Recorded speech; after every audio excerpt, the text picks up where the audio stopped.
heard that several of y'all did your homework assignment and read through chapter 11, so hopefully you've got an understanding of it. We're going to go through it and we're going to really dive in depth to this chapter. It's one of the probably more famous chapters, especially as you consider Hebrews as we get into it. We're going to spend some time in there.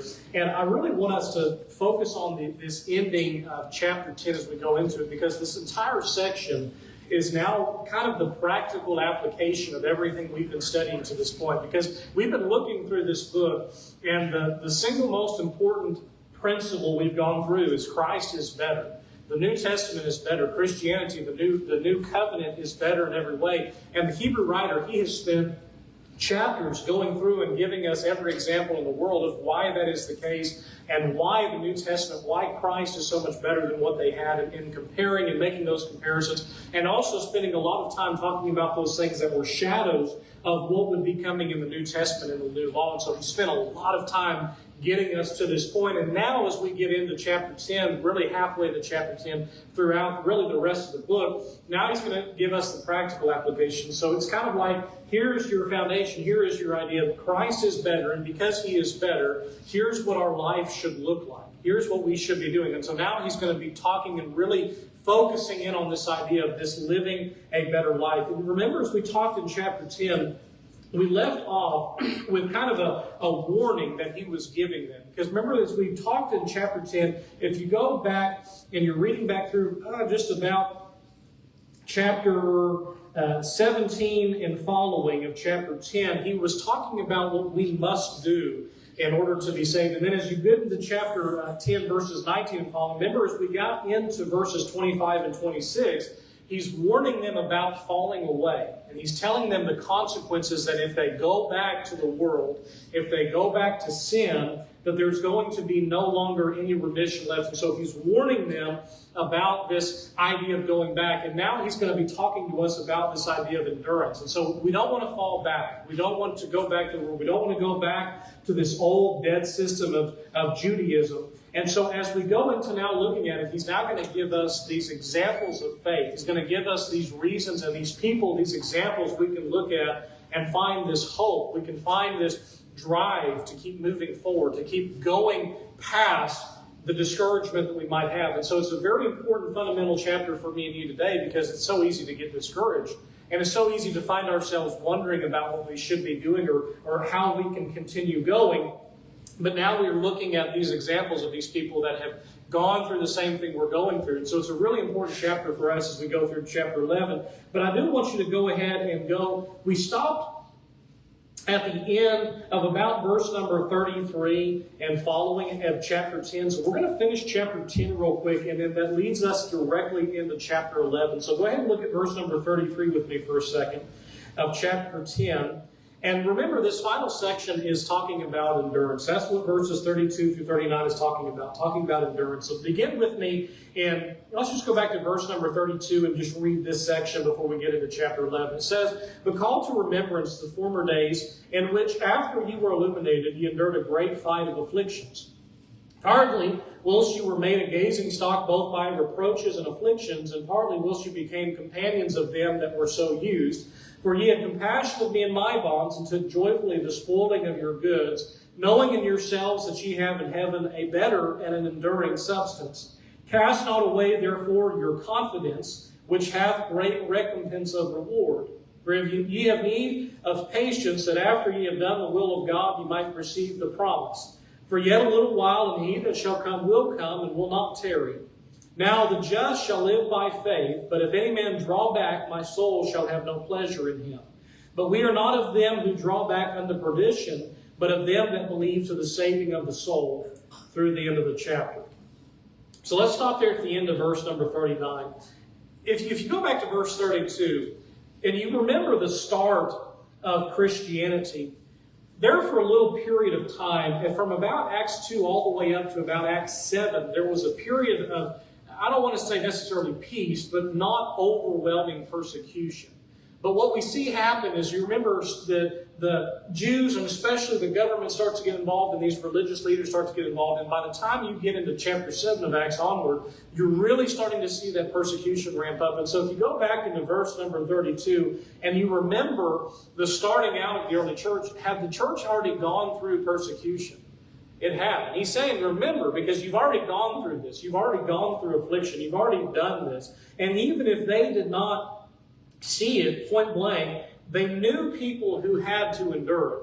They knew of them. Maybe they were related to them. Maybe they were friends, whoever it was. But they remembered those people. And so he's telling them, he says, you remember back. Remember back whenever you knew and the persecution in those days that you had. And so he's setting them up for this race that is endurance. And as you get into verse number 33, that's what he's saying. He says, you may not have done it yourself personally, but you certainly knew of people that had gone through it. You knew of these people. You knew of the endurance that they had to have. And as you think back to verse number 33, the point about being made kind of public spectacles, and I think this is a very good indication of what he's talking about here, is they were made a gazing stock. That's what it says there. They're made a gazing stock. They were made to be these public spectacles. And you think about the humiliation that people would use against Christians, what they would do, and talking about, and not even so much to the point of torture necessarily at this point, although we do see that, but in trying to publicly shame them, trying to publicly shame the idea of them living by faith, of them being Christians. And that came from all angles, whether it had come from the Jews, but it also looked at the Romans as well. The Romans had used that as a big form of punishment, as far as that being a public humiliation factor to that. I mean, that's what the cross was. The cross was the ultimate sign of public humiliation. So the Romans were very adept at using this. But you consider as well that the Jewish persecution of the church, that they also did the same thing. I mean, you think back, that's what they did. That's what they think about Christians. Well, that's what this is. It's not an invading army or something like this. I mean, it's their own people. That's right. Friends, their own neighbors. Those kind of things that took on this person. That gave this person. And that's amazing, isn't it? You think about it for a second. You think, okay, this is not talking about it for an army. It's not talking about it for a government. These are the people they knew. These are the people that they might have grown up with. They might have been related to. I think back as you get over there and you study the story of Saul becoming Paul. How many Christians probably knew of him? I mean, before he converted, probably several. And you think back to the persecution that they have, and I think that right there is probably a big indication for you and me, because truly, our biggest enemy in the country we live in today is not necessarily a foreign government, but what is it? It's our own people. It's the people we know. It's our own people.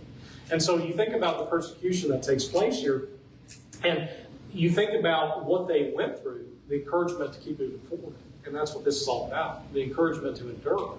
So as you get into verse number 34, and as you think about verse number 34, there's a couple of different ways to think about verse number 34. Really what I want us to focus on, though, is in looking at the importance of this. He's reminding them of those who had returned back to sin, returned back to the world after they had already been enlightened. I want you to look at the end of verse number 34, because he's talking about the time that he was in bonds. They had compassion on him. And as you see the end of verse 34, it says, knowing in yourselves that ye have in heavens a better and an enduring substance. And so verse 35, there is your warning, to cast not that away. Cast not away your confidence. So what happens if we do cast away our confidence? What happens if we lose that faith? Or what happens if we lose that hope? What are we going to do? Displease God. That's right. Displease God, and then we're going to go back into the world. That's exactly what it is. Remember what he says back there in verse number 26. Here are the people, and this is talking, and here's a very important point that I forgot to mention at the start of this. This is talking to Christians. This is not talking to alien sinners. This is talking to believers. And so if this is talking to believers and it is talking to Christians, he is warning them about falling away, which means something else for us. We talked about last week, but remember, as a Christian, I can fall away. That I can go back to the world. I can willfully turn my back on this confidence. And so he's encouraging them in verse number 35, and he's talking about this endurance. And there's that word there in verse number 36. And here's that idea, and it's very hard for me, it's probably very hard for you as well to have this in the world in which we live in. But he says, for ye have need of patience. Boy, don't we need that. And he's not talking about patience in the perspective of necessarily dealing with people. But what patience is he talking about there? Waiting on the return of Christ. That's right. Waiting on the return of Christ, waiting on the reward. That's right. We can be very impatient in wanting it now. We want that thing now. And he says at the end of verse number 36, he says, here you've done the will of God, and you can become impatient. You can start to waver. You can say, well, is this ever going to come? Or here I've gone through all of this. I'm not seeing anything going my way. Persecution's all around me. I'm getting discouraged. But he says at the end of verse number 36, there's the point you might receive the promise. So don't grow impatient when it comes to receiving that promise, but be patient with it. And there's his word there in verse number 37. Now, as you get to verse number 37, a couple of things there that he could be talking about, because he says, for yet a little while, and he that shall come will come and will not tarry. And so, what might this be regarding? Verse number 37. Telling Christ. Christ? So think about this for a second. If we're talking about Christ here, I will also say, if you go back, the passage is quoted here from Habakkuk chapter 2. And if you go to Habakkuk chapter 2, when he's talking about here in verse number 37, and that's Habakkuk 2, verses 5 through 20. Now, could apply to the second coming of Christ, but it is quoted with the destruction of Jerusalem by Babylon is the actual quotation here in Habakkuk that it's quoting back. And so could it also mean the destruction of Jerusalem by the Romans? I think it could be, because he's just warned them and he's telling them what's going to happen. So it could also have that double meaning, where he's warning them for yet a little while, and he that will come will come. If you go back to Matthew 24, Jesus spends a very long period of time warning them about who is coming. Well, he's warning them about the Romans. He's warning them about the destruction of Jerusalem. He's telling them that while this is happening, to not lose their faith. And so it could have the double meaning. It could have the meaning there where he's warning them about the destruction that they're about to go through. And you think about what history tells us whenever the destruction of Jerusalem happens, who becomes the ultimate target at that point? It becomes Christians. Christians become public enemy number one. And so the persecution they're about to witness with their own eyes is going to be beyond even the persecution that they might have gone through in chapter 8 of Acts. And so it's going to become very violent and ugly. And so this could be preparing them for that time they're about to go through a major persecution. But the other side of that, there is also the double meaning of this in verse number 37, because the other meaning of that could come from the second coming of Christ. It could refer to Christ coming back and returning again. But there is the double meaning. And whenever Habakkuk is quoted, Habakkuk is dealing with the destruction of Jerusalem by Babylon. And so just have that in your mind as we're reading through this. And so he's warning them for what's happening very close. And he's also warning them for what's going to happen further away with the coming of Christ. We know the coming of Christ happens later, because you and I are living in 2025 and we're still waiting. And so if you read verse number 38, with that being said, now have that in your mind. Think about what we have talked about through this entire chapter at this point. All of the warnings, all of the encouragements to endure, all of the warnings of persecution, what they're about to face. And now you get into verse 38. What's the first word there in verse 38? Now. So he's saying, in conclusion to what we just said, now the just shall live by faith. And there's our word there. We're about to spend a lot of time talking about that word. What does it mean to live by faith? And we're going to have that answer in chapter 11. But for you and I today, what does it mean to live by faith?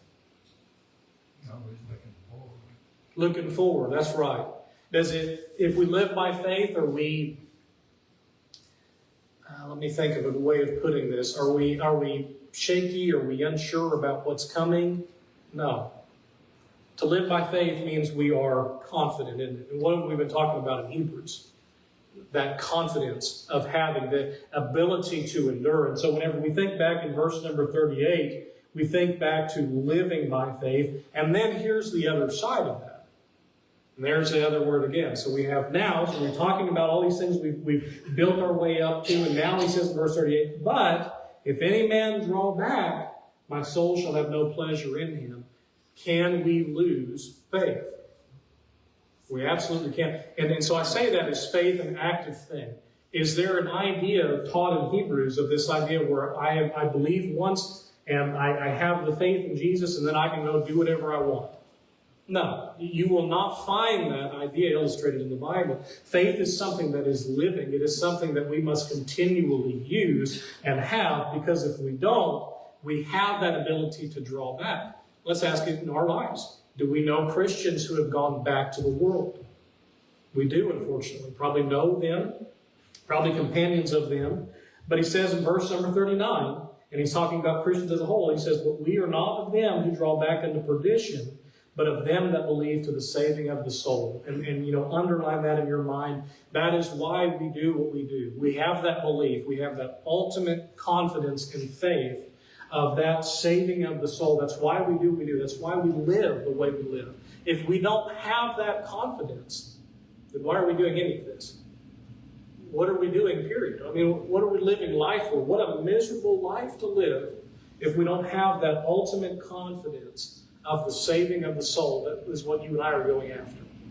And so we have that question in our mind, and answering the question of what is faith, and we're going to talk about that here in a second. Any other thoughts through the end of chapter 10? So I ain't gonna say that. The promise. Look at it, that is mentioned in the New Testament several times. The promise. Promise. Promise. But what happened? Of life, yeah. You got to do that in order to keep that promise. You have to keep that. And that's the whole idea right there. It talks of that idea of keeping the faith, of keeping that endurance, of keeping that confidence to the end. And as you go back and you read through everything, he's preparing them for a hard time that's coming. And he's saying, listen, this is not going to be easy. And I think back to the life that you and I have and the persecution we face today versus the physical persecution that they're about to go through. I mean, these people are going to be killed for what they believe in. They're going to be made a public spectacle. They're going to be taken away from their families. There's a lot of these people that are going to lose their lives. And so imagine dying for something that you don't really believe in. I think, to me, one of the great evidences of Christianity, how many Christians went to their death? How many of the apostles went to the ultimate form of death and torment and torture? Imagine doing that for something you're not really sure of. Imagine doing that and you're not really sure about God. You're not really sure about Christ. You're not really sure about heaven. No, these people had the ultimate confidence to when they got tested, they knew that verse number 39, they believed fully in the saving of their soul. So this life and losing what they had here was nothing because they had something to look forward to. They knew with ultimate confidence and they lived their life in such a way. And so I ask the question of you and me, if I truly believe that Jesus Christ is the Son of God, and I truly believe into this going after the saving of our soul and the saving of my soul, what type of life will I be living today if I really believe that? Because if I believe that, I'm going to be living in a way that is living after God and living after Christ. And so I say all of that to point out, chapter 10 spends a lot of time warning us not to go back, not to lose that faith. And he's about to go through chapter 11. So chapter 10, and I know we probably know chapter 11. If we know anything in Hebrews, we probably know chapter 11 than any chapter in Hebrews. But it's all built on this idea, chapter 11 is, on this idea of going forward in faith. And now he's about to show us what faith is. And there's no question for you and I about, what exactly is faith. No, he's about to tell us. So any other thoughts through chapter 10, then we'll get into chapter 11. All right, let's read verse 1, chapter 11. And there's that word again. What's the first word of verse number 1? There's now. So now, what does that word mean, remember? He's taking back everything we just learned. He's taking all of that, and now he's going to tell us about this word faith. So verse number 1 of Hebrews 11 says, "Now, faith is the substance of things hoped for, the evidence of things not seen." As you read in verse number 1, if you ever have a question of what exactly does it mean to have faith, what is faith? Verse number 1 of Hebrews chapter 11 tells us this. And one of my favorite ways of breaking this down is if you break this verse down word by word, it becomes very evident of what faith is. We have that word there used now. Faith is the substance of things. Now that word substance, you and I use substance as we talk about, a thing or an object or something like that. The word substance here is not referring to just an object. The word substance here is referring to a substructure. It's referring to a foundation. It's referring to the bedrock. It's what everything is built on. Whenever you and I go out and we build a house, what is the first and most important thing you lay down? Foundation. Your foundation. I'll tell you what happens if you put down a foundation that's bad? You can have the prettiest house in the world. What's it going to do? It's going to fall in. You're going to have all these problems. The most important thing you lay down is having a proper foundation. So he says there, think about this. Now, faith is the foundation. It is the bedrock of everything we have as Christians. It is the frame. It is the very bottommost part of Christianity where we build off of everything. When we talk about it, Jesus has already given us the illustration as he was living and talking about the wise man versus the foolish man. And if I want to build my house, if I want to build my life on something important, I better build it on faith. Because faith is the bedrock of my life. It is something there that I have got to have. And the other word there he gives there, the other idea. Now, faith is the substance of things hoped for. And then he says the evidence of things not seen. And so, what do you think that is talking about there, the evidence of things not seen? Proof. Think about the proof there for a second. It is that which can be proved to be. It is the evidence. I want us to talk for a second about this in verse number 1. Because if you think about the perspective, a lot of people who are not familiar with the Bible, maybe not familiar with Christianity, they think of Christianity as a religion of blind faith. And that really is almost, in terms of what true faith is, that's an oxymoron. It really can't exist in terms of what true faith is. The faith that you and I have is not built upon blind hope. What is it built on? It is built on the evidence of those things not seen. And so you think about this for just a second. I have never been to Sydney, Australia. Never been there. Never even been in that part of the world. But could I plan a trip there and know that that place exists? I can't. Why can I do that? Well, the evidence says it does. And so let's think about this in the same way. Have I seen heaven? No. Have I witnessed God and the full Godhead? Have I witnessed that? And angels? Have I witnessed those things? No. Well, then how can I know that they're real? What do we have? We have the evidence of those things not seen. And so he's going to talk about for just a second. But you think about what he is going to give us as far as this evidence is. And I say that because in verse number 3, here is your evidence for it. And so verse number 2, he's going to pause for just a second. And he's going to say, for by it the elders obtained a good report. So he's setting us up for what we're about to talk about in verse number 11. He's saying, so by this faith, by this substance, by this evidence, the elders, he's talking about those people of old, the people that preceded us. And he's about to mention a lot of these people in chapter 11. He says, by it they obtained a good report. So faith, what we just learned is faith was just as important to them, wasn't it? That they as well had to have faith. They absolutely did. So by it they obtained a good report. And so verse number 3, here's the illustration of that evidence. You say, we weren't there to see it ourselves. How can I know that Christ was resurrected from the dead? I say, I was not there to see it myself. But what do I have to show for it? I have the evidence. You know, Christianity is the easiest religion to disprove. Because you know what you have to find? All you have to find is the tomb with Christ's body in it. That's all you have to find. You know what's staggering about Christianity is that they have the same problem today as they had in the first century, where we still have an empty tomb, don't we? We still have that empty tomb. Where is Christ? Well, he is resurrected. He is risen. How many people gave their lives, and imagine giving their lives for something they didn't really believe in, but faced tortures, faced persecution, gave up themselves, gave up their entire life if they didn't really believe it. You know, I can go today and I can go over and I can see the tomb of Muhammad. You know that? I can see where he's buried at. I can see where they buried back. I can even go and see where they burial ground of Buddha is. You know that? but I can't go to the burial site of Christ and see where he's at in his tomb because he's not there. The evidence that I have is overwhelming. I can believe that confidently. I was not there on the day he was risen, but I can have full confidence that he is risen.